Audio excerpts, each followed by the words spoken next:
the deputy defense spokesperson and actually the deputy spokesperson for the Uganda People's Defense Forces.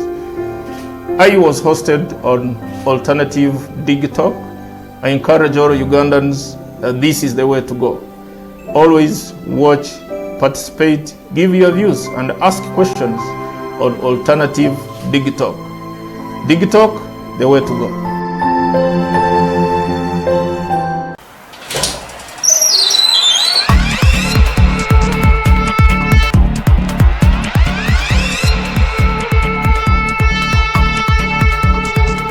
You have got to get up pretty early to go do something.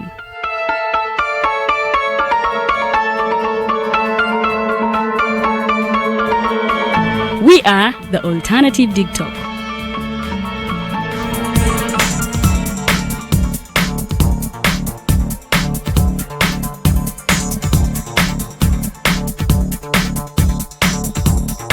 With our mobile studios, we are redefining TV presentation just as technology is setting the pace. We are blending our approach with fresh, perspectively designed breakfast show, The Mighty Drive, informative and entertainment show, exclusive and live interviews. We President Museveni wadde juzi namulaba apima akawunga kilo 2. Tasobola kalya. Nini bwaba alya kilo 5? Oyannema okuliisa. Eggwanga ne bwe limundekera. Njagala kwebaza the Alternative Digital etuwadde kano ka Mighty Drive era n'abatuwuliriza bonna abali ku mikutu njagala basaba mugendo maaso n'okuwuliriza. All given to you just a click away on your phone, tablet, laptop and smart TVs as we are streaming live on our social media platforms, on the road and on the go. We are the Alternative TikTok.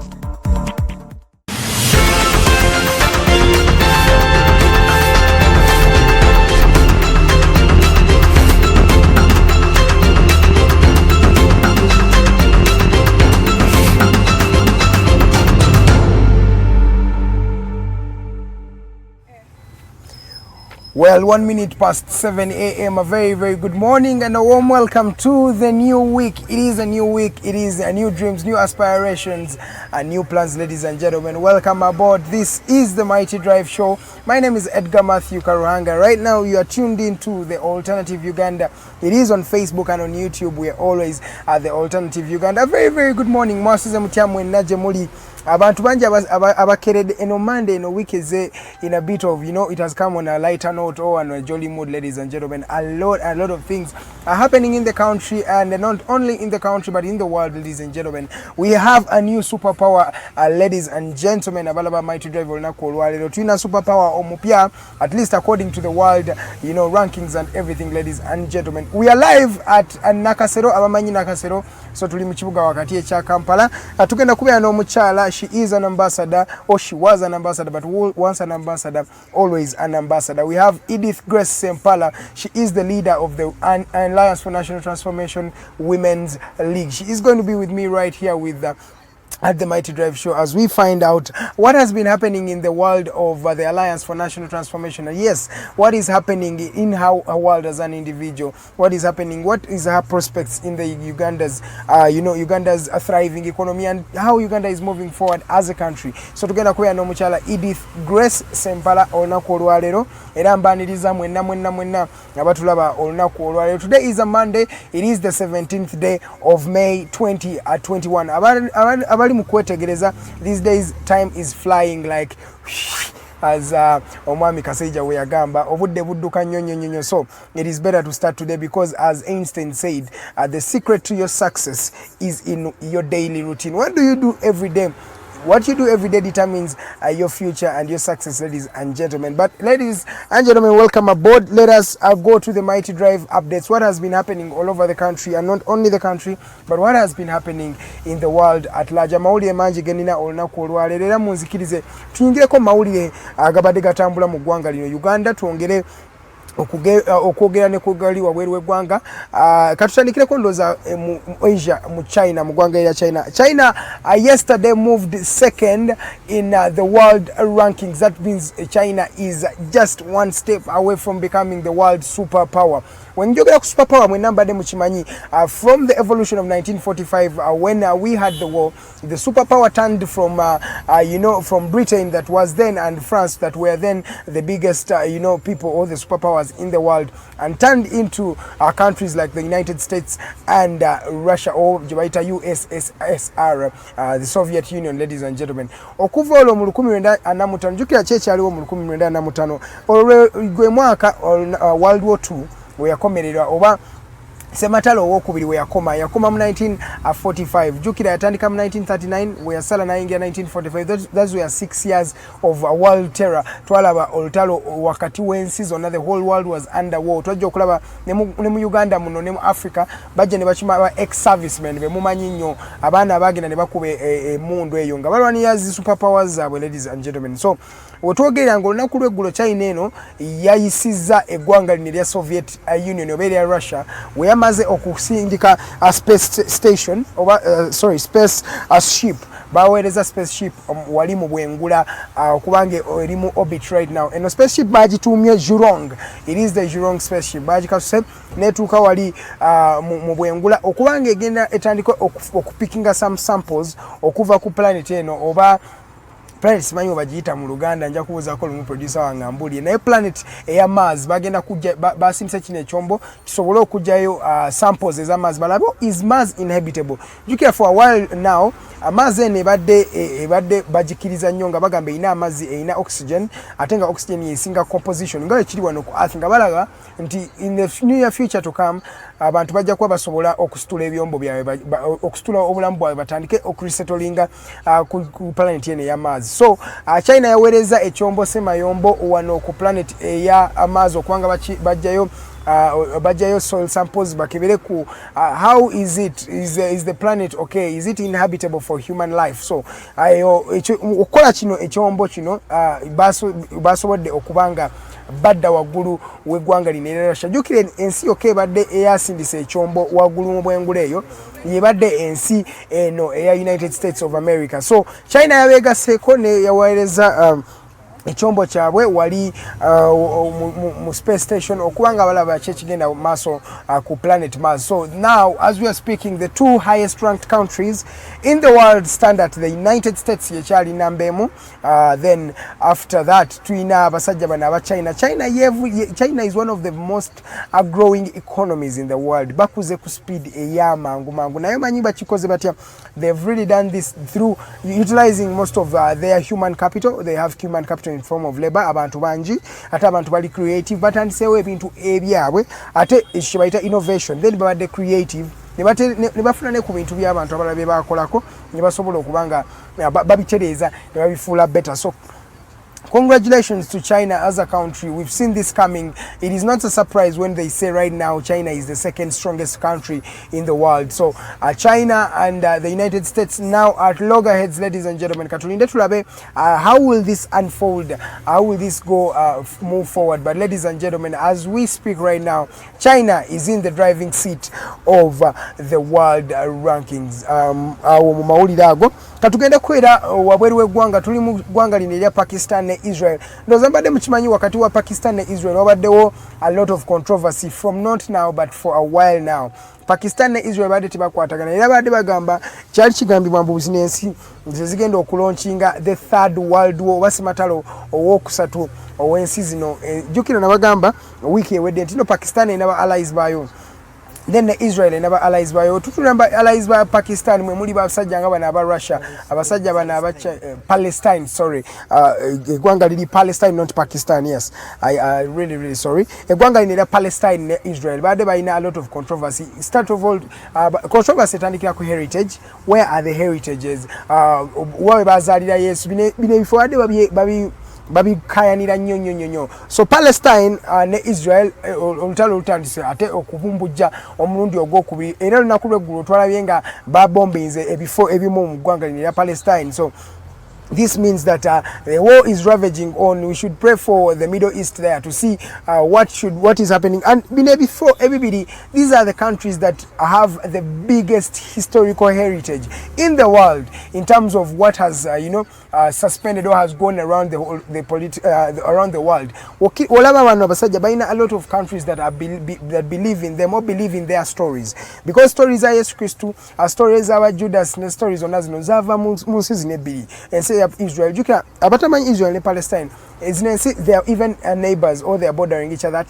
One came out as a result of the other. Oba chibaita seceding. Emuya menye kakundala. So they've been abantu lawo balaba Jews abali mu Israel, abali ne mu Palestine. Era tepusiba anjawulo nnyo. Kumpi bonna balina omusayi omu Yudaya. Naye bazemu okudwanga balwanagana nwana zino zibaddewo for a while now. So ladies and gentlemen, eggwanga lino erya Israel ne Palestine mu nsonyi ko na njise Pakistan omanyizo na ziri in the same area, at least understand the same letters. So that was a slip of the tongue. But Palestine and Israel are yet again into another war or tension for the breakout of the Third World War. Tunalaba tukyaliwo wano yani Mighty Drive nabagamba mbune no stories tujja kwa tuzi following because ntandi so bagamba kuno hotel I think for a month now, but then every week at least what something new about the countries about their conflict.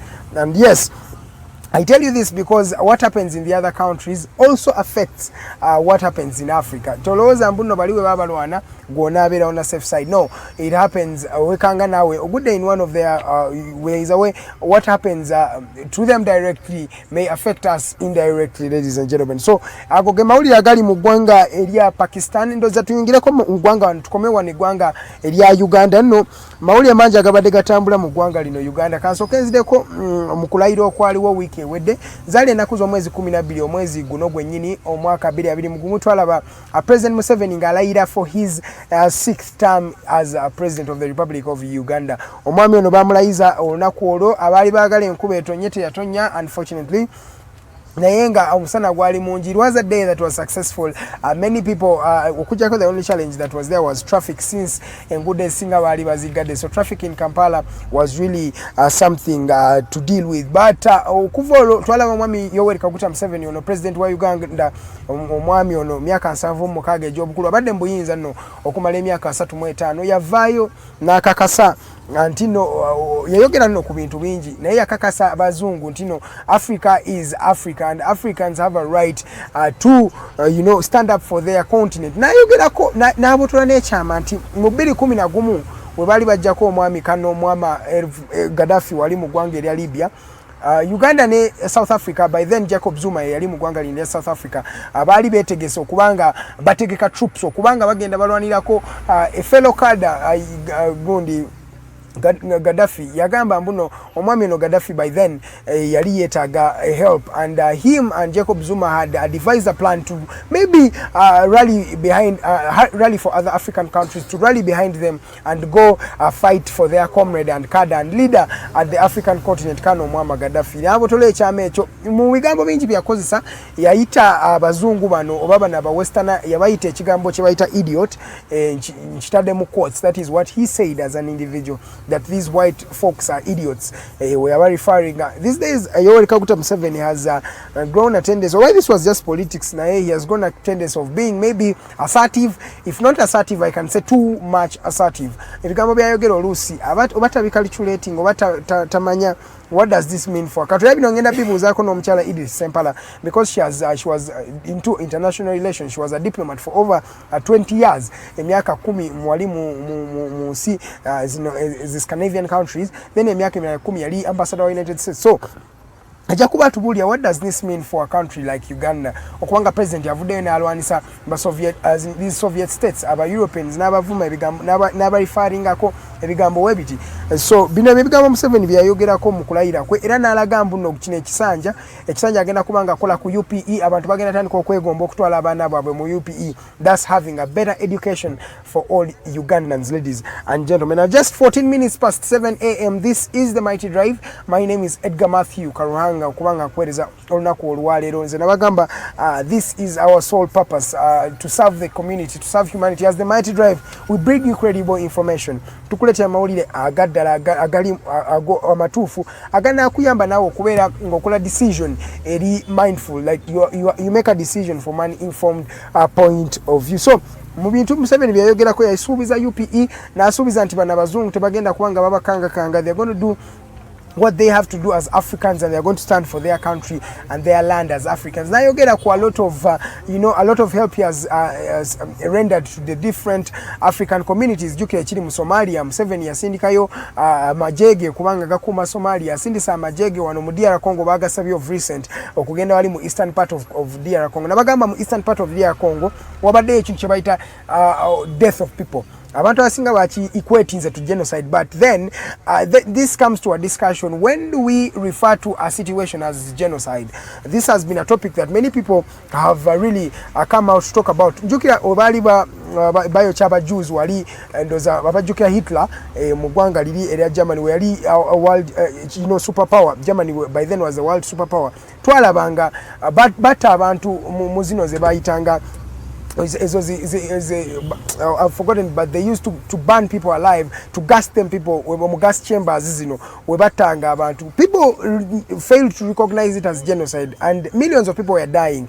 And that is the same thing that happened to Rwanda. So it is the same thing that is in Ethiopia, and it is in the eastern part of the DRC Congo. So President Museveni avude yasindikayo amajega abade yasindika a feasible study okubanga balaba amajega nakola gati abaneetaaga biki naye twogeranga batandise okutekayo amajega go in the different camps. So amawuli no manji Yosek ya agenda kutula isalayo ani agenda okwata who's going to be the flag bearer of the NRM in the speakership race. Then never MPs abasinga bagenda kubanga balayira olunaku olwa lero ba MPs bagenda kubanga balayira. So olunaku olwa lero cheche kiri engudo around parliament zagaddwa era byonna ne graduation y'abaana be Makerere egenda kutandika olunaku olwa lero. They are 86th graduation bagenda kubeera 85th graduation bagenda kubeerayo olunaku olwalero batandika leero. So ladies and gentlemen, all and that more, amawulire mangi nnyo naye munzikirize ngendeko mpumuleko kuba amawulire sola gamalayo nabasuubiza. We have an ambassador, or she was an ex-ambassador, but once an ambassador always an ambassador. She is Edith Grace Ssempala. She is the leader of the Women's League in the Alliance for National Transformation. She's going to be sitting with me right here as we dissect into the news and what she thinks as of the country Uganda. Ladies and gentlemen, let's go for a short commercial break. When we come back, it is Edith Grace Ssempala and myself, Edgar Karuhanga, and indeed we are the Mighty Drive. Let's go for a short commercial break. We shall be right back.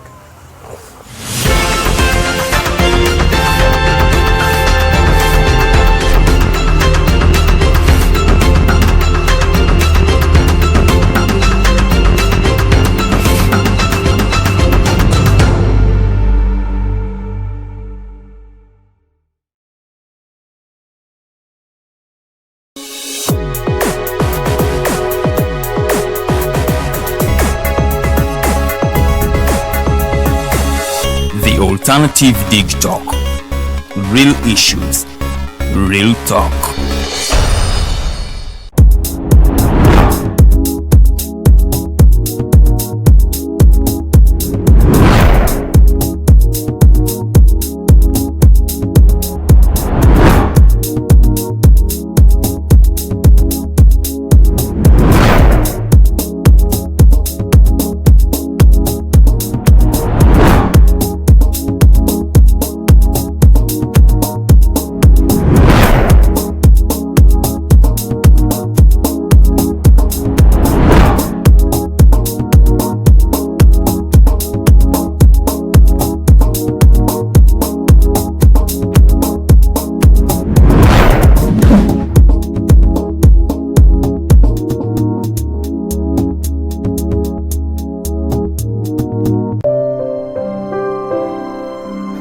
Hey Ugandans, I'm Lieutenant Colonel Dewa Kiki, the Deputy Defense Spokesperson and actually the Deputy Spokesperson for the Uganda People's Defense Forces.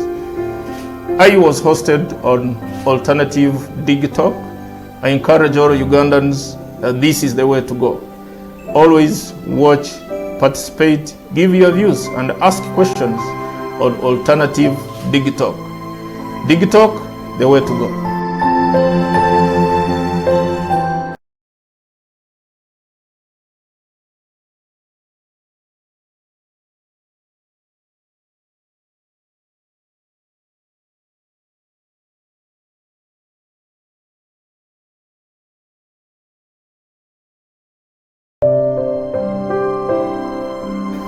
Hey Ugandans, I'm Lieutenant Colonel Dewa Kiki, the Deputy Defense Spokesperson and actually the Deputy Spokesperson for the Uganda People's Defense Forces.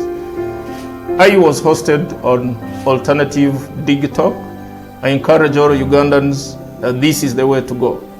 Always watch, participate, give your views and ask questions on Alternative Digitalk. Digitalk, the way to go.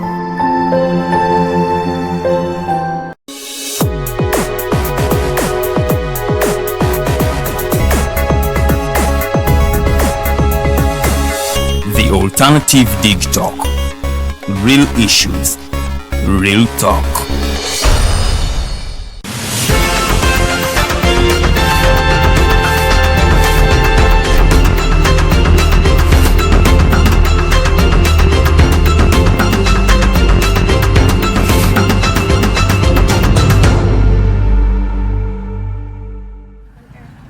Welcome back from that short commercial break. It is still the Mighty Driver, just 20 minutes past the top of the hour. We are still in our first hour and mkulikeyo mwezo updates etubade tulimu. We are going straight to our guest of the day. I promised you we are having Ambassador Edith Grace Ssempala. She is the leader of the Women's League in the Alliance for National Transformation, ANT, one of the maiden political parties that we had being formed in 2019. And they went in the election, but unfortunately we lost to the candidate, the president of the country, Uganda right now, His Excellency Yoweri Kaguta Museveni. So we're going to be talking about a lot of things, and allow me welcome her today to the Mighty Drive, Miss Edith Grace Ssempala. Mrs. Edith Grace Ssempala, you're welcome to the show.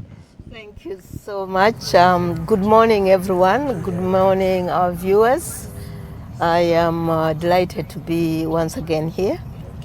And look forward to our conversation. Okay. Yeah. So which one do you or is it okay to speak English or Uganda nalo osobola okusabula obudinda? No Ugandan, so do gerana English is good. It's better. Yes. Okay, so Miss Edith, the last time you were here, a lot of people watched you, and they would want to know what is happening from that time up to now. What is happening with your life? How are you doing? With my life, as you mentioned, I head the Women League of the Alliance for National Transformation. We have just concluded post-election review with our candidates and coordinators. I think, as you all know, that ANT is interested in building a strong party for the future, in building structures. And so we have almost already started. After the review, we intend to review the review, and then go into preparation for building of structures. From grassroots up to the national level. Okay, in your post-election review, are there some things that you'd like to tell the Ugandan out there? Some of your findings in your post-election review. Why do you think you guys failed in this particular campaign? First and foremost, before I go to the challenges of ANT, let me go to the challenges of the country. Yeah. I think the biggest challenge to our politics and our democracy is, one, militarization of politics, and two, monetization of politics. Those two are cancers that are destroying our politics. And so we entered the election in also a very challenging time of COVID-19. We were disrupted because we had started already a lot of consultations, but we couldn't, we were stopped just when the country was shut down. So that affected us a lot, especially because we are a very young party. We are a party founded on values, And you know, in a situation of oppression, of a lot of emotions, values normally are thrown out of the window. Yeah, but we need values in our politics. We need values as a nation. If we don't have values, our country will just be destroyed. Okay. Yeah. So what are some of the values that the Alliance for National Transformation stands for? And maybe some of the values that we need to adapt as a country. What are those values, do you think? Well, our country, our motto is for God and my country. Yes. So our value number one is godliness, because we believe that if somebody reveres God, they will also respect other people. That is number one. Number two, respect and dignity. We believe that everybody must have dignity, or is born with dignity, and must be respected. We must have politics where people disagree agreeably, without being disrespectful to each other. Zero tolerance to corruption. Corruption is a cancer that is eating our nation. And so we must therefore we must not just talk about it. We must not walk physically about it. We must be serious, deliberate, and it can be done, because it was done just next door in Tanzania. In only 5 years, President Magufuli had really done a good service in the fight against corruption. So it can be done if there is will. Then, of course, before you leave corruption, President Museveni in his swearing in, he talked about this, and he said in this time round, corruption is going to be the main thing he's going to fight, and UPE. Don't you think we should give President Museveni a chance to maybe fight his corruption in these next 5 years to 2026? But that has been the talk since 1986. Fighting corruption it was one of the 10-point programs. So, I think we shall see them by their fruits. The fruits right now doesn't show that there is seriousness in the fight against corruption. We obviously would want him to mean what he said, but I think we're justified in being skeptical because of the track record in this area. Then, of course, time management. We know that Ugandans and Africans tend to really be so casual with time, but we know that time, as it is said, is money. Yeah, so it is important to respect time of other people, time of ourselves. The countries that you see that are developed, they are very serious with time management. So this is one of the values. Then resolution of conflict, gender equity. Those are some of the values that we think can help us as a party, or that will help us as a party, but also can help the country really to come out of the situation we're in. Okay, Ambassador, you talk about these values, and yes, someone would find them interesting. You're talking about time management, you're talking about equity of all genders. But the thing is, don't you think you are oblivious of what is happening in the country right now? In a country like Uganda, or in a society like Uganda, don't you think this is because you're standing on these values and you're coming in the political game of Uganda? Don't you think that is why you've not yet gained the momentum you need to gain? Because people are not used to this type of values. You're talking about values that are adopted by countries like the United States, but it is not yet. Don't you think Uganda as a country is not yet ready for that type of politics you're bringing to the table? I think Uganda is ready. and desires these values. That is why you see Ugandans running out, going to countries that are developed. These countries are developed because of those values. So if we want to develop, we must also develop what makes others develop. We must emulate, we must take examples of those countries if we want to develop. And I want to believe that Ugandans want to develop. So there are many people who used to say fighting corruption is impossible in Africa.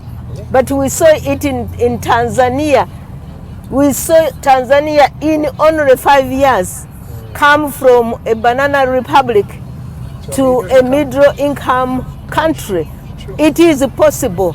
And therefore I want to give people, the people of Uganda, hope that these values can work for us as well.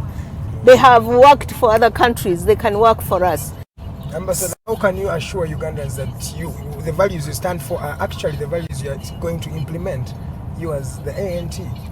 Because you've been people who talk, but you've not yet seen the talk in actual action. First and foremost, it is impossible for me to know what is in your heart.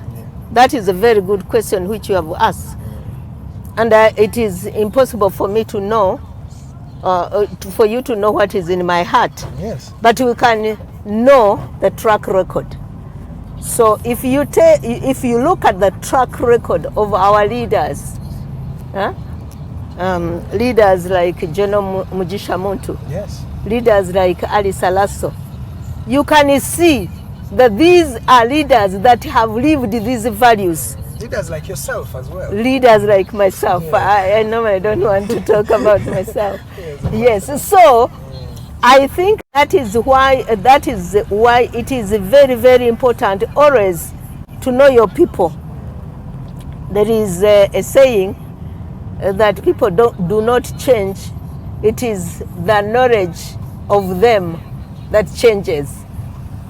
That is why when you become a president or a candidate in those countries, they will dig, they will find out what your character is, how you have been behaving, how you have been, what you have been saying, and what you have been doing. That is very, very important. Of course, people can change, but it takes the Almighty God. And the desire, of course, and my prayer is that our leaders can change. Okay. Yeah. Okay. Ambassador Ssempala, thank you for keeping it the mighty drive at just 25 minutes past 7 a.m. Now, Doctor, it's something I want you to confirm with the Ugandans. Many Ugandans are saying you're still, the Alliance for National Transformation, are in bed with the NRM. Like, that is why when people, let's say the police is, being radical to other opposition candidates, they've not been radical to your candidate. Or if they have been, they've been using reasonable force. Many people, even up to now, have a school of thought that you and President Museveni use the same. It's just a different wing that President Museveni is using, and a different color, purple, at that. How factual are these statements? We are as far from each other as the North Pole and the South Pole. Basically, because of the values. The values we hold are completely different from those of the National Resistance Movement. As I have already said, that you can see the track record of our leaders. A person like General Muntu, his family, his father was actually very close to the late President Obote. He was the leader of the Ankole UPC. Yes, very true. But he decided, because he could see that the country was on a wrong track, he left the high table, he left the palace and went to the bush. It takes extraordinary vision and character for somebody to do that. Because if you see many young people, they want to just take advantage of their family situation, their relationships. Then, in terms of his stand on corruption, he has a track record. And so it is impossible for us to be in bed with NRM. Why? Because people would be they are compromised because of two things. One, because of money. We are incorruptible. I can assure you that you can dig and you'll find that we are incorruptible as leaders in Alliance for National Transformation. You remember when Honorable Lasso was chairperson of PAC, her record is known. The second one is ideological. We are completely opposed. I don't think that NRM even has any ideology anymore. It is just ideology of corruption. So we do not believe that. So, and we believe really that our country also deserves a chance, because our country is endowed. The only problems we have are money-made, and they can be resolved. Yes, so those who try to that kind of talk, they have failed to compromise our leaders, and now they are blackmailing and they are deceiving, the deception, the politics of deception, that's the politics of smearing, mudslinging other people. So I want to assure Ugandans, therefore, that Alliance for National Transformation is a party you can trust. Okay.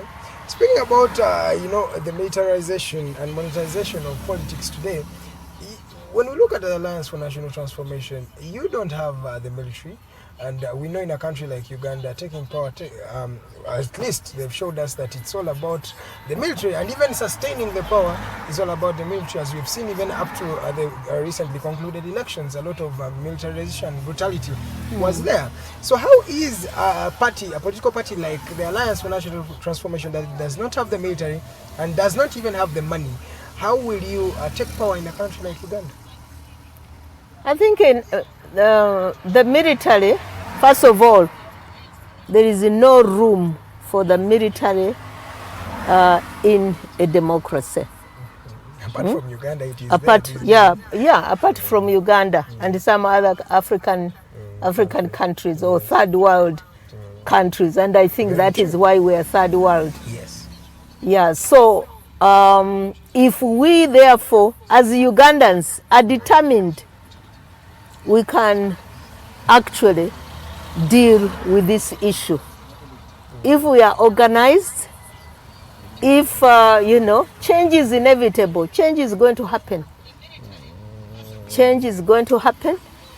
We must be ready. Are we just hoping for change, maybe from the grace of God? Because as they are not factual statements that you're bringing out factual ways you're going to take power without the military. I think, aren't you just hoping for success? Is it just hope? It is, hope is important. Yeah. So please don't dismiss hope. Hope is very important, because the people without hope are doomed. Yes. Hope is very, very important, and even the intervention of the Almighty is for real. We have seen it happen in countries. It can happen. Zimbabwe could probably be in that category, which was dependent so much on the so-called revolutionaries from independence. Yes. We have seen many countries using the military, but the military answer we have not been able to have a sustainable answer using the military. And therefore, it is high time Ugandans decided, including the people in the military, because they are Ugandans too, and they are our children, and they too will suffer. You see, when the boat sinks, no one escapes. Everybody. Yeah, everybody will be destroyed. And therefore we must all work together to get rid of militarization of our politics, because it is taking us nowhere. And I think that if we are very, very organized, Buganda has demonstrated Yes. that even with the military, they can still reject someone, or they can have their will. So I think that was an inspiration for all of us. So for us in Alliance for National Transformation, we want to mobilize, we want to organize. You know, the fact that we don't have civic education is deliberate, because they want people to remain in the dark, to remain hopeless, thinking that, yeah, with the military, if you don't have the military, what can you do? But that is the reality right now. The people are hopeless. If you looked at the anticipation that was there prior to the 2021 elections, we saw a lot of vigor, we saw a lot of hope. People had hope. People went out in large numbers and voted. And to the contrary, they lost shamefully, if I may use that word. So if you talk about people wanting, losing hope, they have actually lost their hope right now. No, they must not lose hope. Because the only way we can lose completely is if we lose hope. Otherwise, we're in a struggle. I mean, remember, even NRA started with the 27. And in only 5 years, they were able to take over a government with an army. So it can be done. We have examples. That is why hope must remain alive. We must continue to be hopeful. And for us in Alliance for National Transformation, it's not just a matter of changing the government. Yes. Because governments have changed since independence. We have not had anything good out of it. So for us, it is changing the government because it is an obstacle, but changing, most importantly, changing the politics of this country. That is, that is our emphasis. That is why we want to build structures. That is why we want education of our people, so that people, they support what they understand. Many people support things out of desperation, out of anger, out of emotions, but we need now to move from just anger and emotions, which the military takes advantage of, to actually substantial, building of the minds of people, the resilience of people, the hope in the people, so that people know that it can be done. Okay. It has been done in other places, by the way. Even here, it has been done, so it can be done. But that one looks like a long shot, civic awareness, education. That is a long shot, but then... It is not a long shot. You see, what is the alternative? Because people who are enlightened, who understand, they are likely to be more resilient. Those people in the bush at that time, NRA, they were resilient because they were committed to what they thought, to a cause. Unfortunately, that cause got diverted. But once you are committed to a cause, you are resilient, you can persevere, and you overcome. Okay. The only constitutional way of changing power or taking power in the country, Uganda, is through a free and fair election. And over the last, let me say 25 years or 26, from 1995 when we started holding elections, 1996, up to now, that tactic has failed.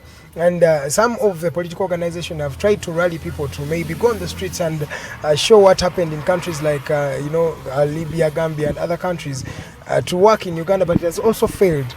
Don't you think you need to also sit down and revise some of the tactics you should use to take power? Because those two have failed. Don't you think in the near future, are you going to maybe take up the same route that President Museveni took up to take power? Because some people are advocating for that. You see, for me, yes, I think I have even used very strong language when it comes to using military in order to take over the military. Violence begets violence. Sure. And therefore, the idea, for me, I am completely opposed. And we, most of us in Alliance for National Transformation, who have not had an elaborate conversation on this, but clearly stepping on dead bodies to get to go to State House is not an option. It is not good, because people get there and then they become the same. They think that because they use the power to get there, they are going to use the power to sustain the power. So therefore, that is why for us, we think that organization, superior organization, is the way to go. Because when people are organized, when people are motivated, understanding the cause they are in and how to get in and sustain democracy, because we want a leader. It is possible that even the president leaves and somebody else comes in and entrenches themselves as well, and then you keep on fighting. So we want genuine democracy, where people know that losing is okay. It's normal in a democracy. Yeah, but we have people like you who can accept that, losing is okay. But we have people who have failed to accept that losing is actually okay. And so we've seen people, let me say some constituencies, on just the MP level, people were beat in an election and they had to bring, the military and the arms, and they had to put the people responsible for the election on gunpoint. Hey, you have to declare another leader. So we have people whom you are bringing an ideological perspective, and they are bringing a radical perspective. And that has instigated many people to maybe say, you know what, we should also fight back, because we come with peace, they come with violence. And when you realize, let's talk about the elections, in areas where the police didn't met out the violence, there was peace. But in most of the areas, it was the security operatives that were infringing the violence to the people. So it's them that starts this. And so the people are now saying, no, why don't we also take back our power and we also go rogue like these people are treating us? Yeah, but as we agreed, I think we agreed that violence begets violence. True. So if we want to remain in that vicious cycle of violence, we shall not get there. And by the way, this regime is strength, is violence. That is why they no longer convince anybody. One gentleman said, when you have a hammer as your only solution, everything you see it as a nail. Yes, exactly. Yes, absolutely. Yes. So, we have seen change take place even in such situations. But if we want to have sustainable change that will bring, that we can trust will bring something better then we must use more of our heads than our emotions, because otherwise you confront somebody with a gun and you have only a stick, they will destroy you, they will kill you, because they don't care. Okay. Ambassador, you talked about working together, but the opposition of Uganda has failed to work together. From the time of 2006, they failed to work together. In 2011, they failed to work together. In 2016, people had hope, you know what? Let us rally behind one individual, and then came Mama Mbabazi, and it all failed. 2021, throughout that time, General Gishamuntu was advocating for unity, and other people were advocating for unity, the National Unity Platform, but still, you people came out as different individuals. Why is the opposition disunited and yet the people down are united? That is a very good question.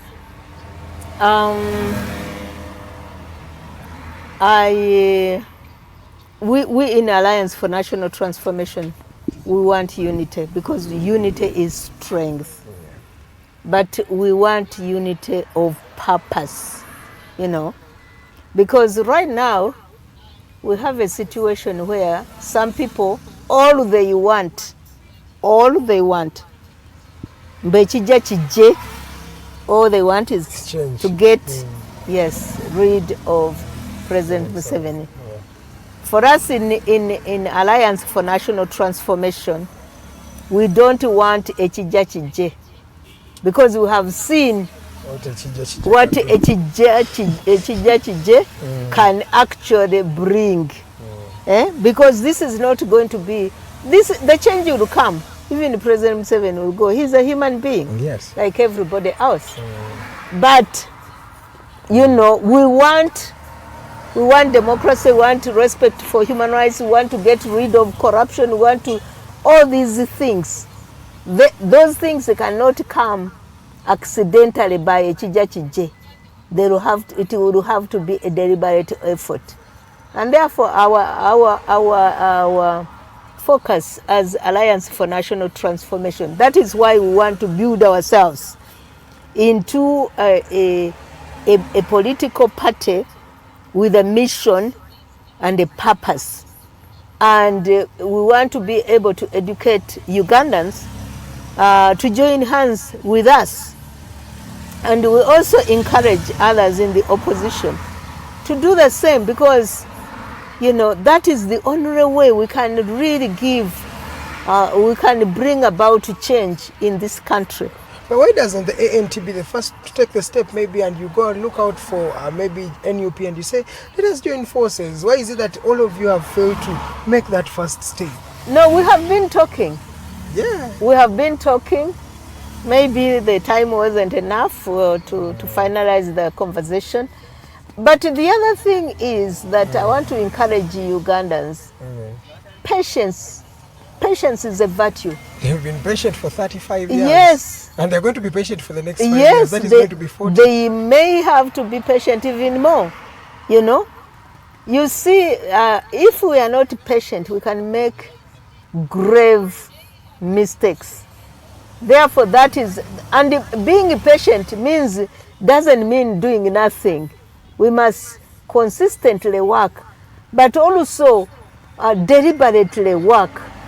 If we are impatient, then we can make mistakes, and we are killed. A dead person is useless at the end of the day. On this earth. On this earth. Yes. They would be useless. So do we see unity being forged in the future? But speaking about unity, you people actually broke away from FDC. That showed already you had different maybe ideologies. That is what you may assert. But that means you are breaking up the opposition again. Personally, I was never in FDC. So it is not all of us in ANT that were in FDC. Now, my understanding, and also following up on what I could see, is that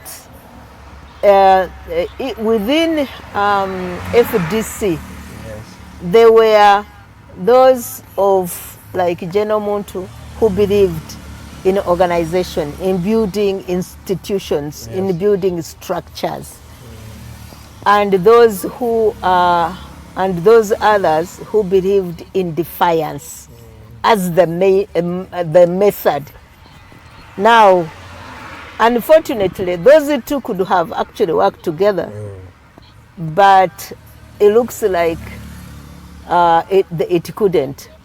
They couldn't agree, and instead they continued fighting inside, and therefore the ones who believed in organization, in building structures as a method of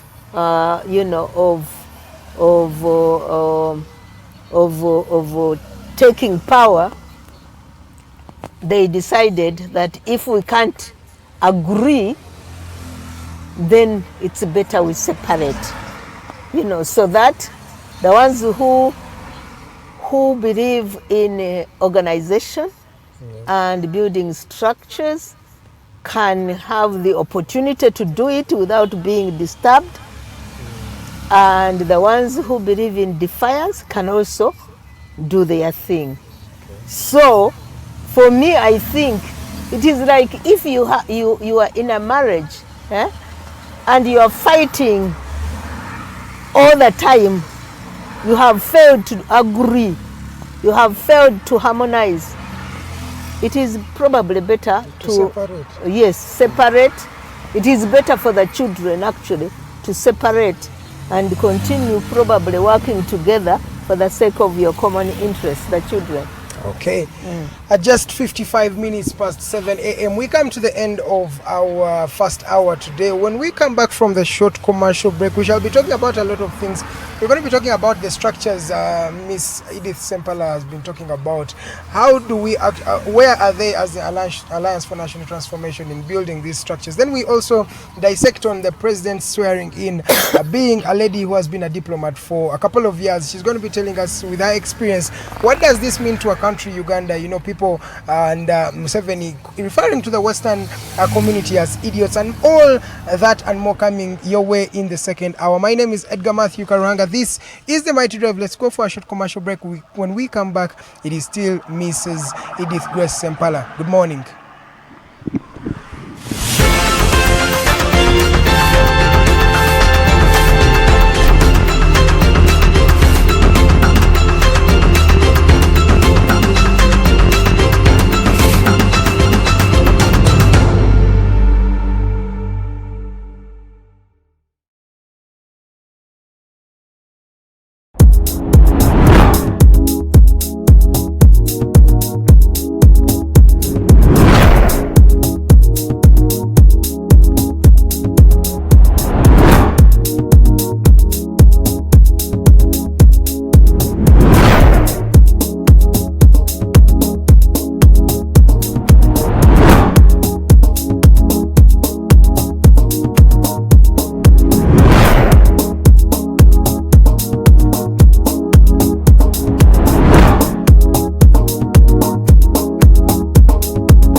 Hey Ugandans, I'm Lieutenant Colonel Dewa Kiki, the Deputy Defense Spokesperson and actually the Deputy Spokesperson for the Uganda People's Defense Forces.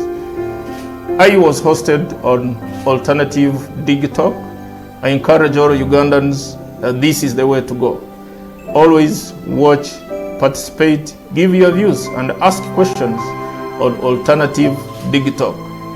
Digitalk, the way to go.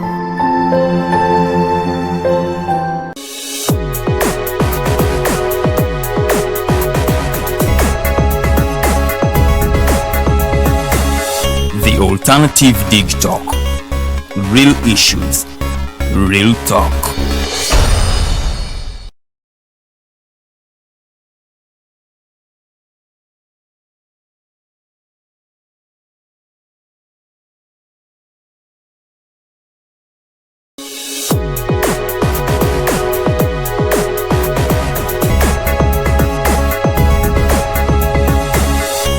Alternative Dig Talk. Real issues, real talk.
Well, 1 minute past 8 a.m. A very, very good morning to our new viewers who have just joined us right now. As we told you earlier on, we are having the Alliance for National Transformation Women's League leader. She is Mrs. Edith Grace Ssempala, and she has been telling us a lot about what she thinks of the country Uganda and how we can take power and the different dynamics that are happening in the political spectrum of the country. Now, in this hour, we're going to be reading some of your messages that have been streaming on our social media platforms at The Alternative Uganda on Facebook and The Alternative Uganda on Twitter. And you can still find us at The Alternative Uganda on YouTube. But then you will find the video just a few minutes after the end of this particular show. It is uploaded by our one producer, Arnold Mukosi Anthony. So you can get it anytime and soon. And it's you're lucky, you can call in live at 0789 017 145. 0789 017 145. Mu Luganda eri noti musanvu munana mwenda noti emu nsanvu mwemu anamutano. Tukubireko obuzeeko ku ambassador omubuzeeko kibuzo kyonna kyoyagala omubuuza era omugambe message yonna gyoyagala okumugamba. Tukyali naye mu studios paka sawa 3 ez'okumakya. Katuddeyo straight ewa omugenyi waffe olunaku olwaleero. Ambassador, thank you for keeping it the mighty drive. And let's talk about, you talked about the structures that Alliance for National Transformation has, is a party that is looking at developing structures straight from the grassroots to top. And yes, you have done this, but how far are you in building structures right now? Do you even have the different offices in the various districts of Uganda, or? Yeah, we are still in the interim phase. Yes. So we have the interim, acting interim national coordinator, who is Honorable Alice Alaso. Yes. At the beginning, it was General Mjisha Muntu, but according to our constitution, when he became the party flag bearer, he had to automatically leave. Yes. Our constitution. Wow, that is the beauty of your constitution. Yes, our constitution says. And does, by the way, before you, does he come back? Is he given a chance to come back, or if he's gone? If he has desires to stand for any elective office in the future, then he doesn't have. Because ours right now, we call them national coordinator, but after we have come up with the substantive positions, it will be chairperson. Okay. Chairperson, because it could be man, it could be woman. Yes. And that chairperson's role will be to build the party. The person will not be aspiring for any elective leadership. That is very, very important for us because we want to build a strong party.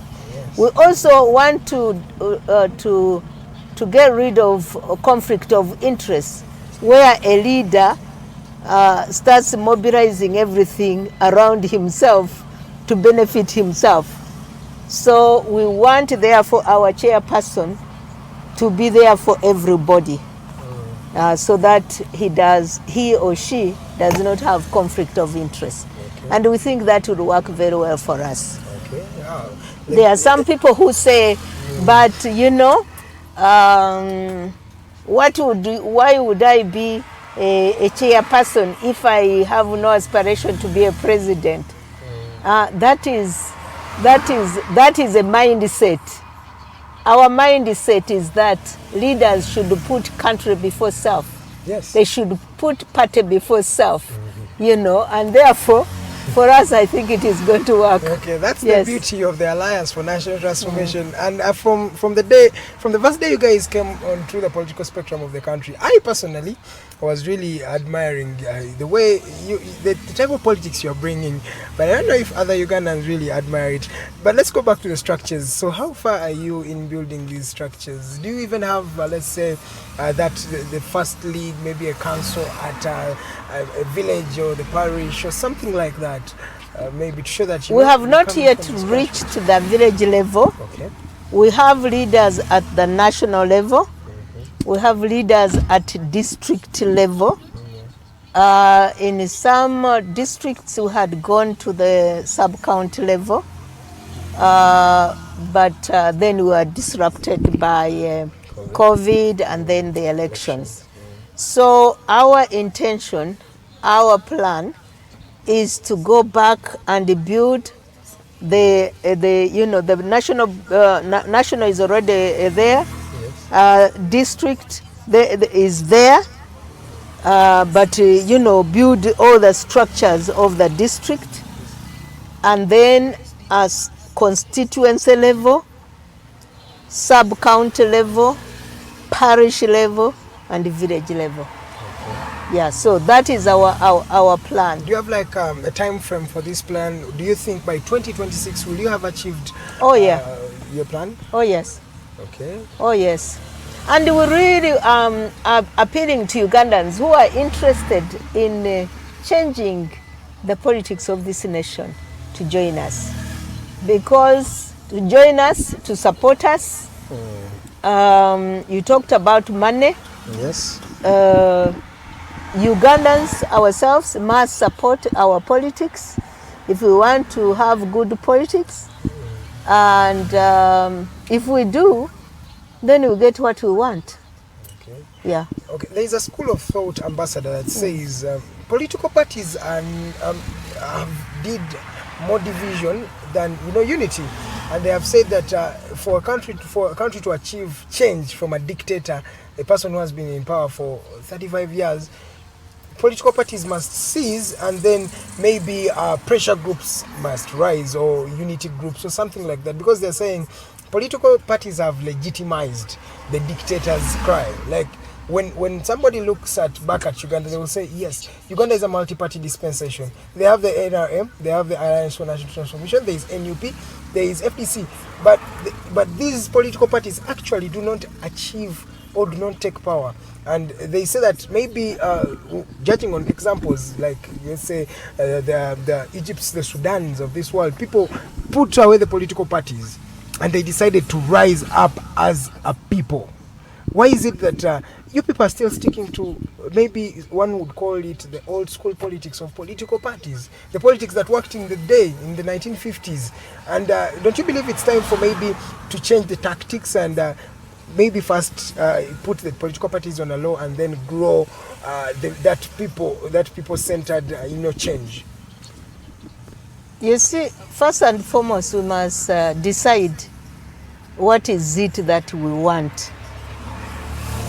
One is to get rid of a dictator.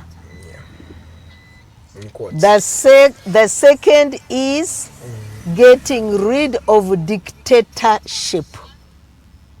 Those are two different things. Okay. Do you mind differentiating for the Ugandans? Yes. The difference is that, you get rid of a person or a regime. That is getting rid of the dictator.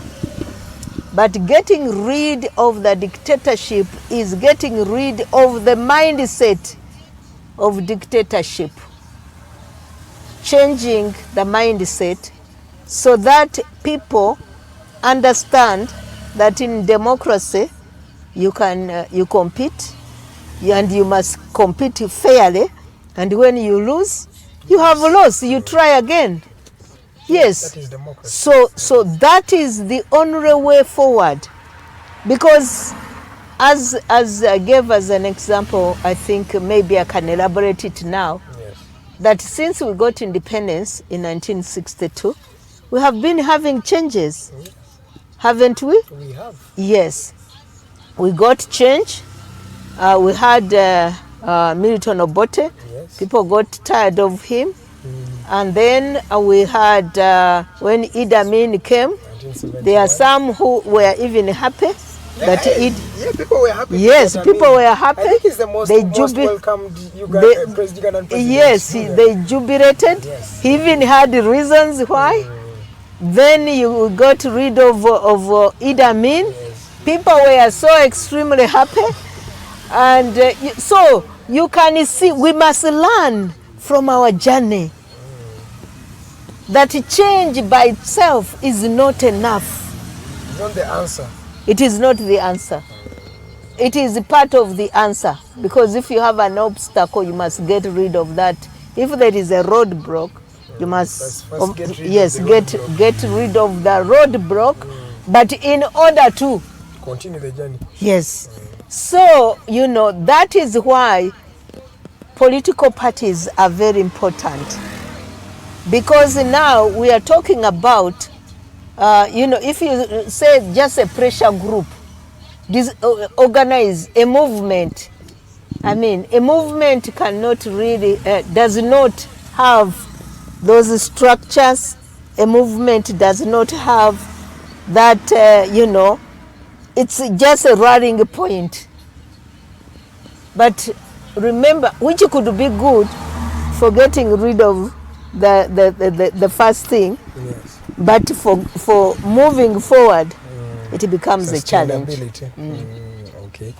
So political parties, you've not really directly answered my question. Do you think it's the time we should phase out political parties and maybe, you know, welcome more people-centered maybe change? People themselves to stand in and demand for their change, because we've seen that political parties, yes, they have people, they have individuals, but they don't have that I don't know how to refer to it, but that vigor that maybe every person will come together and to fight for their own cause, something that they believe in. But it's more ideological than actually what is on the ground. but people can rally around the political party that they agree with. They have done It is- that and it has failed to work. They have. And so why do you think that if now they are, what are you planning to do? What are you suggesting? That they rally around just an individual? No, because that is also not sustainable. So, I They mean, rally behind an interest, something that yes, they but that stand interest for. should be the political party. That interest or that ideology is that political party. So they should now identify, they say, we believe that values-based politics is good for our country. And therefore we are going to rally around Alliance for National Transformation and strengthen that, because we believe that it is what would help us to change the politics, the nature of politics in Uganda. Okay. Or that, you know, corruption is okay, they can run around the NRM. So you're calling somebody's ideology corruption? No, I mean, but you see, the track record is speaking for itself. I'm not the one saying it. It's the track record. Yeah. So therefore, you know, political parties are running points for ideas, basically. That is what it is supposed to be. That is why it has worked in other countries. Okay. That people who believe in a certain way of organizing, they rally together.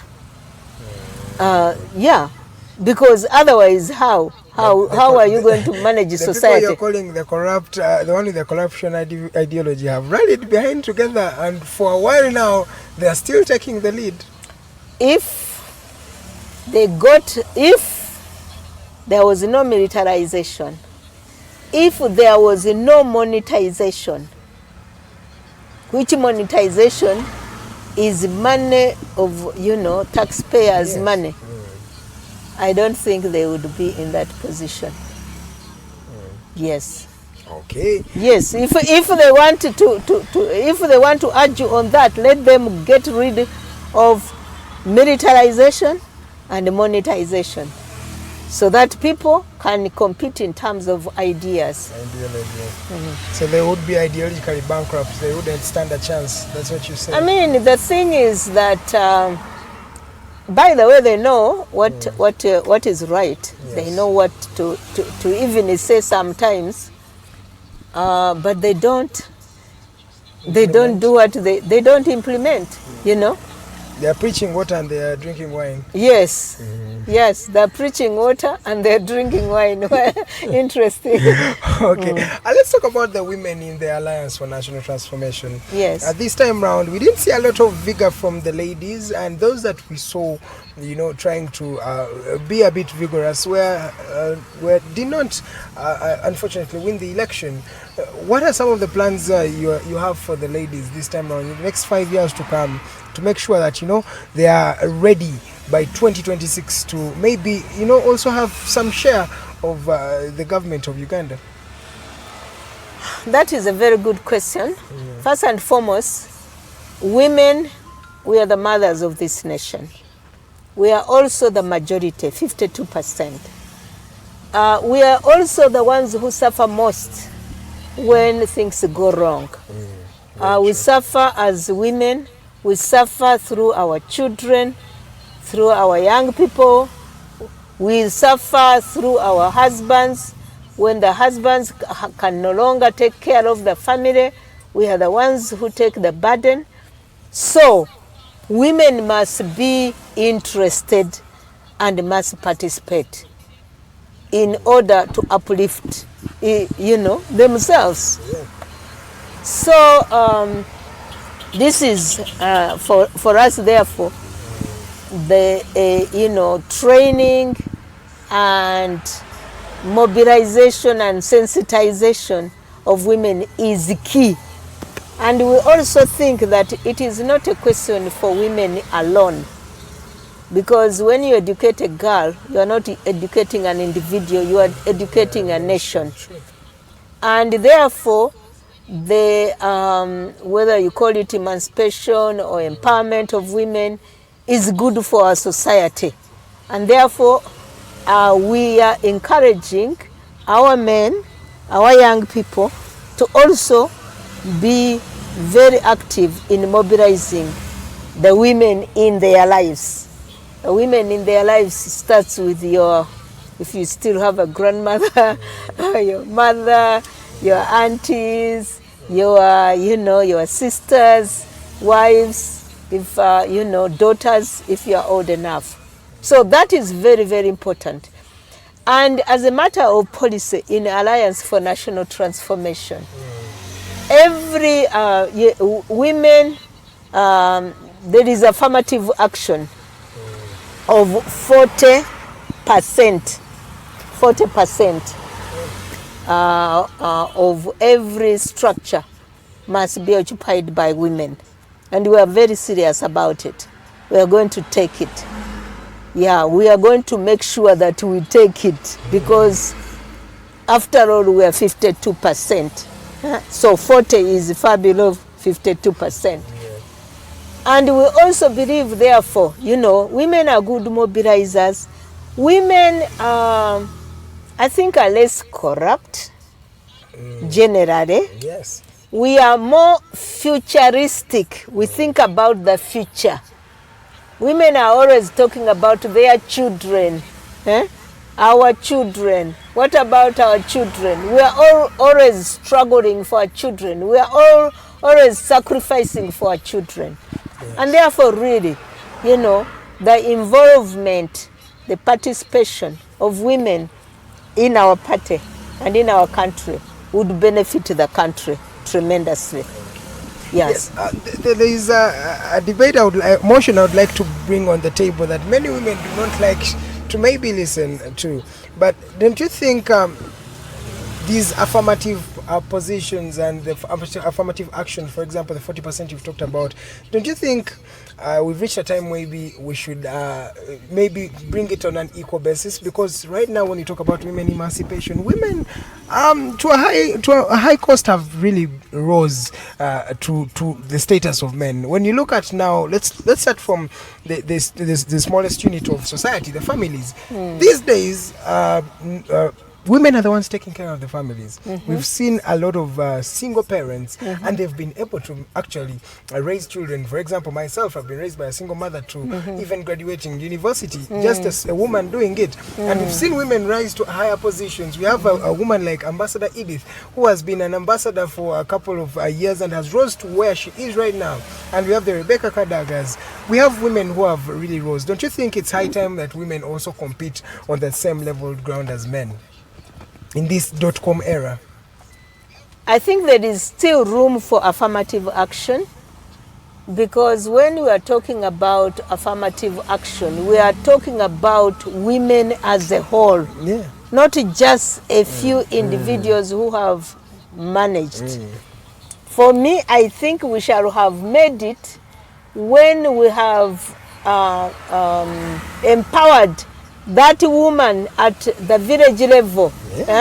But Ambassador, there are women who have rose right now. There are women who are graduating. Even when you look at most of the universities and institutions, women are graduating more than men. You look at most of the students are women, girls are like 60%, men are 40%. Do you think it's high time maybe we also came back to a leveled ground and say, let the women compete with the men favorably on the same ground? There are some women who can compete with men. Yes. Definitely, personally, if I went into elective office, I would not go for affirmative action. Yes. But there are so many women out there, so many girls that dropping out of school. Mostly it is girls that drop out, isn't it? Yes, they do. Yeah. So when therefore we are talking about affirmative action, I am looking at women as a whole. And I'm also looking at mindset of women, because there are still women, you know, we have sometimes meetings, men come, women come, and then you find that women are seated at the back. They don't even ask a question as if they don't have any questions. When you invite young people, the youth, you find that the majority, overwhelming majority, are boys. And yet we know that the overwhelming majority number is girls. So there is still a mindset that is still oppressive to against women. And therefore, that is why I believe, because yes, you are right. If girls are given equal opportunity and they are empowered, you know, mindset-wise, they will compete. They will compete, and they have competed. We have seen them compete. But we still have some way to go. And I want to reach that stage whereby the women do not need any affirmative action. They can compete. But you find even in countries like the Nordic countries, they still have some form of affirmative action, which is not written, but it is within their, you know, culture. Yes, culture, yeah. That if a political party should also cannot just bring only men, it has also to have women. Yes, so, and it helps society when that happens. All right. Ambassador, it's high time maybe we first delve into the swearing-in ceremony of President Yoweri Kaguta Museveni. In his swearing-in, he wasn't really so happy. Let me use that word because with the Westerns and the people from maybe I think he was mostly referring to countries like the United States and more. So, what do these statements of President Museveni asserting that these Westerners are idiots and they should not take part in Uganda's politics or the African politics? He used the African context while referring to them. What does this mean to a country like Uganda? Because we've seen in the recent past, there's aid that has been cut off from Uganda. America cut off close to 700 billion and more. And many countries are turning, against Museveni and Uganda. And to worsen the situation, the president comes in on his swearing-in day when he knows all cameras are looking at him and he calls them idiots and does not even use it once or twice or thrice. He uses this like 5 times. That means there is an emphasis of what he's trying to say. Ambassador, what does this mean for a country like Uganda? First and foremost, I would have desired that the president, since he said he won, that the inauguration or the swearing in would have been a celebration of the win. But you are not angry at your wedding. If you are angry, if you are angry at your wedding, then your marriage has started. It's not the first time he's angry. I remember even when he won the election, when he was declared, by the Electoral Commission last, I think this particular year in January, he didn't even have kind words on his, like, one would call it a victory speech. In a victory speech, we saw a lot of anger. And I think maybe, I don't know if it's somebody gets used to winning a lot, that they no longer see the value in winning. And maybe, because we've seen this happening in most of his, those maiden speeches. But what does it mean for us as a country and as a people of Uganda? It is very unfortunate. And for me, it was uncalled for. It was not dignified, and the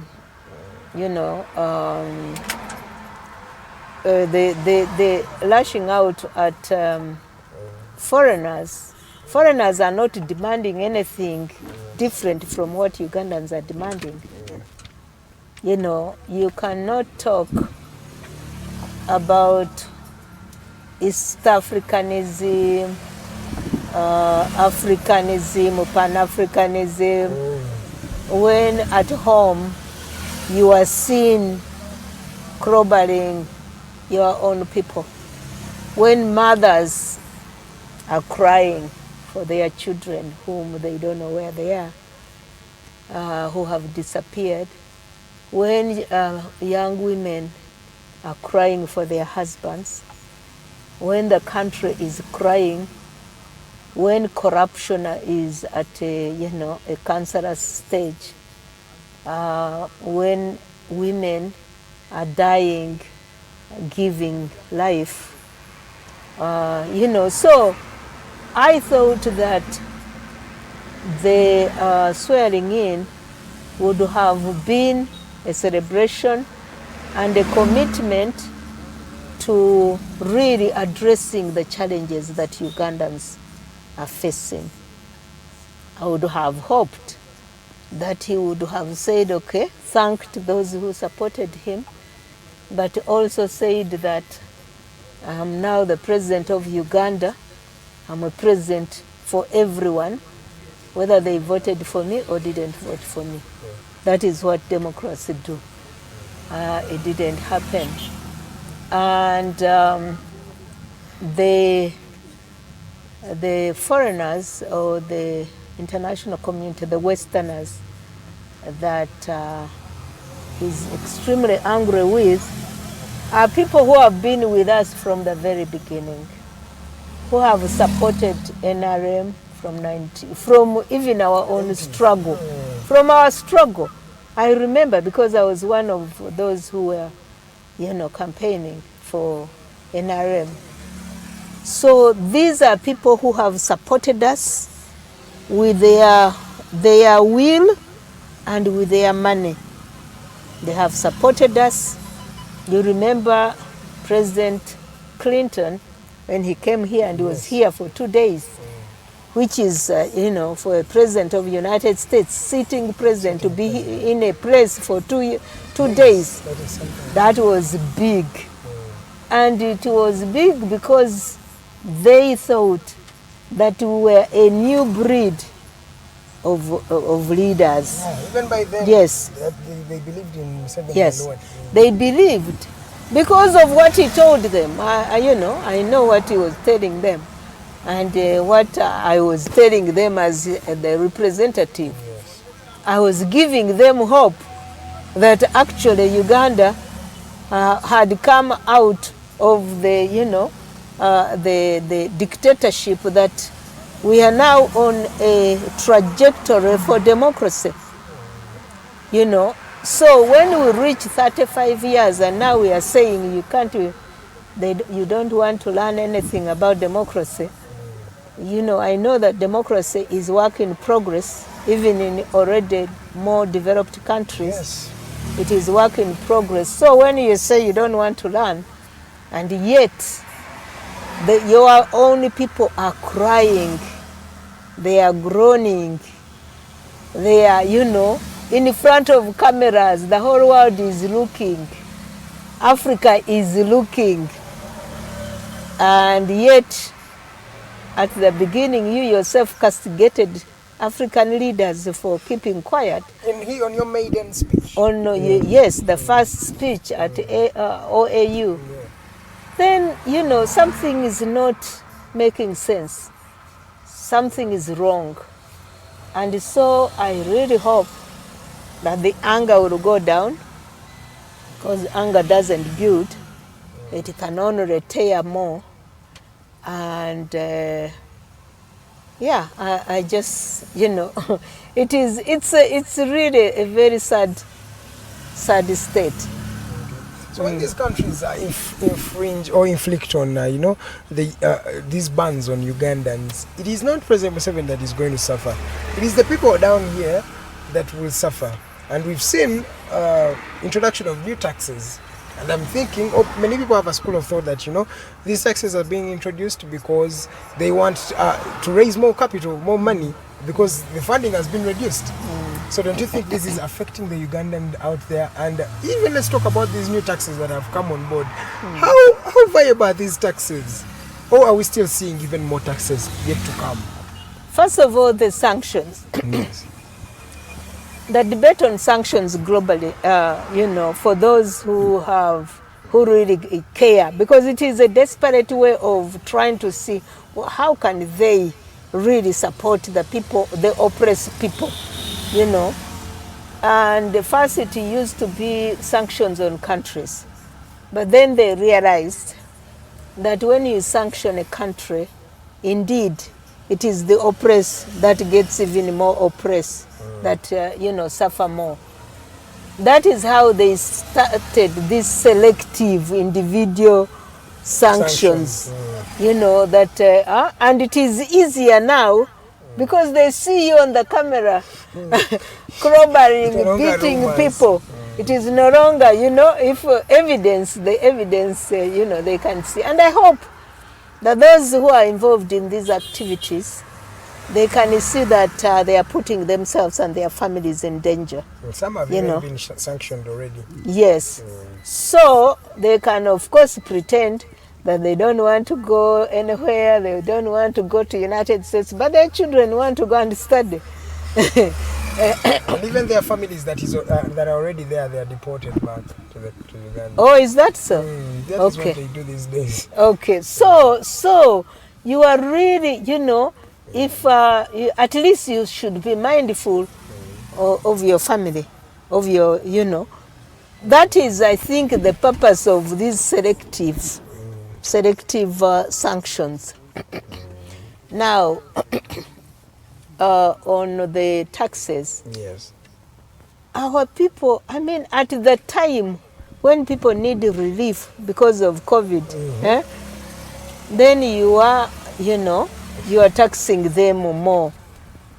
When you should be actually tightening the belt of government, so that you get rid of this wastage, which President Magufuli was very effective in getting rid of, yeah. So that your people can survive. You are instead punishing them more. It is like a punishment. Taxation has become more of a punishment than a, you know, a responsibility, a responsibility of citizens to, you know, to raise funds for their country. So it is tough. It may get even tougher, but I want Ugandans to keep hope alive. I have said it before and I will continue saying it, and because without hope we are finished. And I think the oppressor's mind always is, you know, remove or take away hope. Because if people are hopeless, they you know, they are doomed, basically. They are doomed. So it is a struggle. We shall overcome. It's not going to be easy, but if we don't give up, we shall certainly overcome. Speaking about hope, Ambassador, as we come to the end of the show, we are in the few last minutes of the show. There is also a school of thought by many Ugandans that, you know what, when you look at the power struggles in the country, Uganda, the opposition, some people say clearly, does not stand a chance. And the NRM themselves, there is no illumination showing that there is a different leader that is coming on board. Everybody is talking about Museveni, which has cropped up a saying of Musevenism in the country. But then there is one strategic individual who's at the center of power, and that is Muhoozi Kainerugaba, the first son. Do you have any comment on the rumors that are going around saying that Muhoozi is next in line for president, or he is the most suitable candidate to be president? And we've seen this in other African countries that have had the same problem as Uganda. Countries like Cameroon, where Paul Biya has brought his son. Countries like Chad, where we now see Idris, the son of the former leader, also now taking power. We've seen this in different countries. Do you think it is going to be the same for Uganda? Are we saying Muhoozi, because even people who are at the Muhoozi project are looking at Muhoozi now, he is a lieutenant general in the army of Uganda. Do you think what is your comment on him becoming the president of the country, Uganda, the first son? My only comment is that I hope not. Don't you think it can happen? You see, in struggles, things happen. Yeah. I think that kind of a talk is not serious talk, in my view. Because if we are struggling for democracy, then we must struggle for people to have the opportunity based on merit, not to inherit. We are not a monarch. But Ambassador, are you speaking democracy in the same statement as Uganda? That is what we are struggling for. But the reality right now. But we are working against that reality. We don't want that reality because it hasn't worked for us. Yes. So I really believe that it would be we have to struggle. We are in a struggle, by the way. Yes. Okay, we are in a multi-party dispensation, but we are in a struggle. Clearly, we are in a struggle. And Ugandans, therefore, must understand that we are in a struggle. That is why shortcut, solutions are not going to work for us. Okay. All right, it's 40 minutes past 8 a.m., ladies and gentlemen. We are still cruising in the Mighty Drive. Yes, you know, we cruise around Kampala as we talk to different individuals, find out their mindset on certain topics and see how we can develop Uganda as a country, as a community. As I told you right now, it's the time you can call in live on 0789 017 145. 0789 017 145. In the near future, I'm going to be reading some of your comments on social media, and there are very many messages that you have been sending. But before we delve into the messages, let's first talk to Ambassador. Let her tell us what is happening with their leader, or maybe leader or flag bearer, Mr. Gregory Mugisha Muntu. What is happening with Mr. Muntu? He's been quiet for a while. We saw him having talks with Kyagulanyi Ssentamu, and how are these talks unfolding, and what is happening with Gregory Mugisha Muntu, our very, very soft-spoken general? That is an irony. How can you be soft-spoken and your general? He's a soft-spoken general. What is happening with Mugisha Muntu? You know, we say that humility is power under control. Okay. Humility is power under control. So that is what he exhibits. He's very active. Actually, he's extremely active. Very lately, he has been very active in the media. Okay. Has been on different media talk shows. So he is he's our leader. Yes. He's very active. He has been active in the post election review that I talked about. Yes. And he's going to be very active in the formation of in the building of structures. So he's very, very active. He's not a shouting type. Yes. Yeah, because shouting doesn't help. He's somebody who is very strategic, very thoughtful, very respectful. Even he respects those he does not agree with. Yes. So yeah, he's a leader that is admirable. He walks that talk, not just on foot. He walks that talk. Okay. Yeah. Okay, let's talk about the Parliament of Uganda. Today, the swearing in of the members of Parliament is starting. Over 529 MPs. I don't know, first of all, do we actually need all these numbers of MPs for Uganda? Do you think it's even okay to have 529 members of Parliament? No, we don't.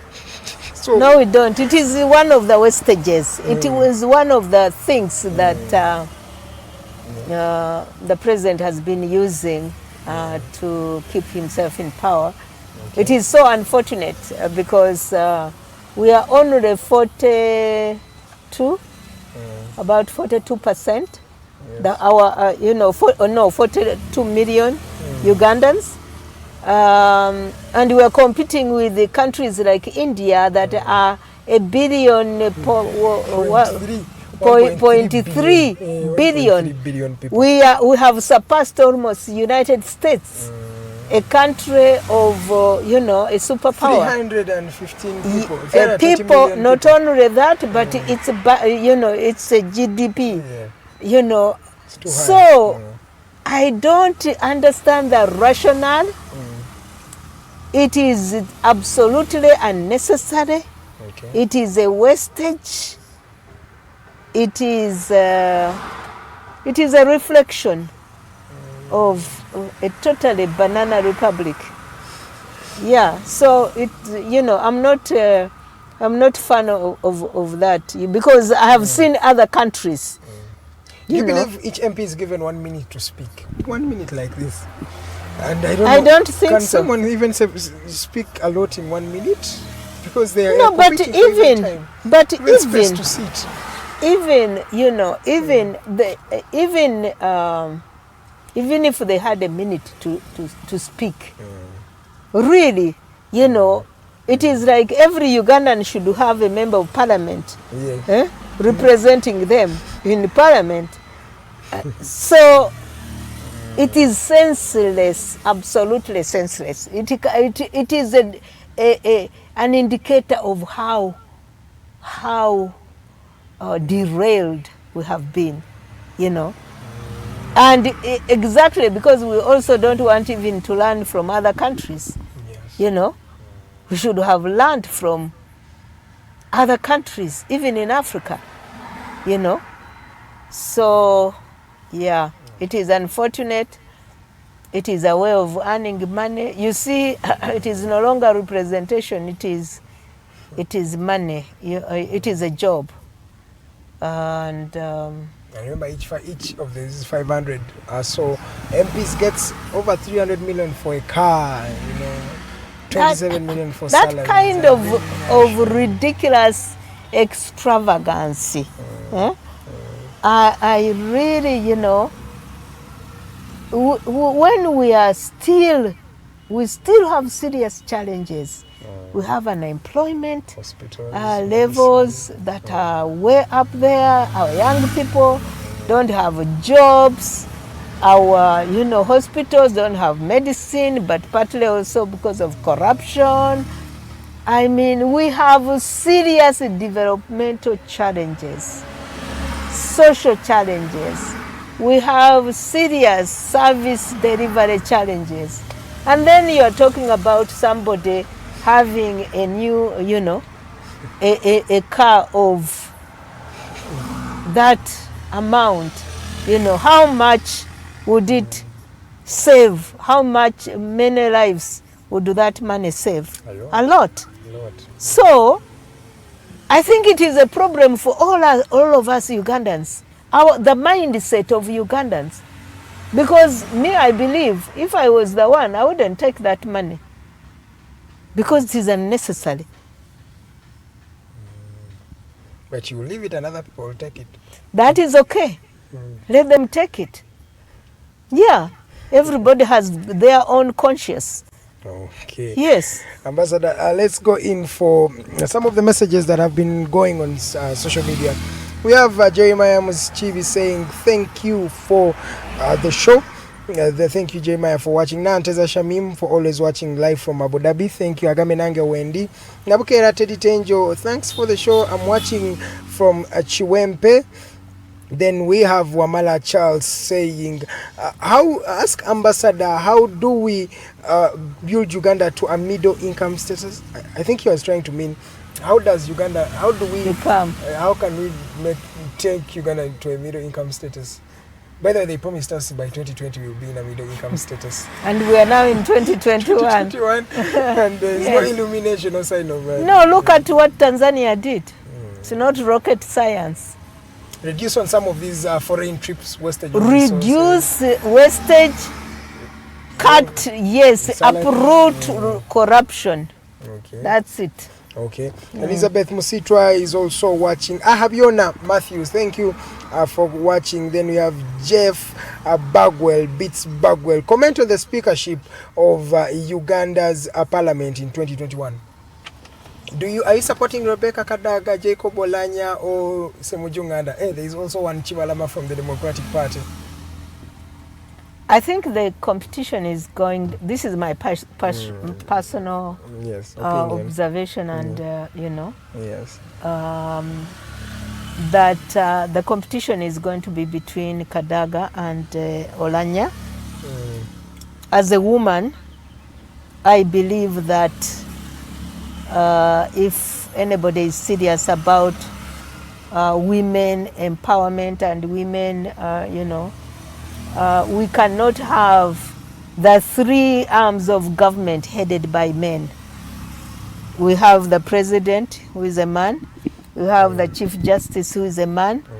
And therefore, you know, we must not. And also from one region, I mean, yes, you know, it should be merit. But sure, merit is everywhere. In other places. We're talking about people who have stayed long in power, and Rebecca Kadaga is one of those. She has. She has stayed in power. I would have wished there was another woman, but there is no other woman right now. And by the way, another woman who can stand at least sometimes, and defend the independence of Parliament. At least sometimes, not all the times we have seen, but at least sometimes, because we have an overbearing chief executive.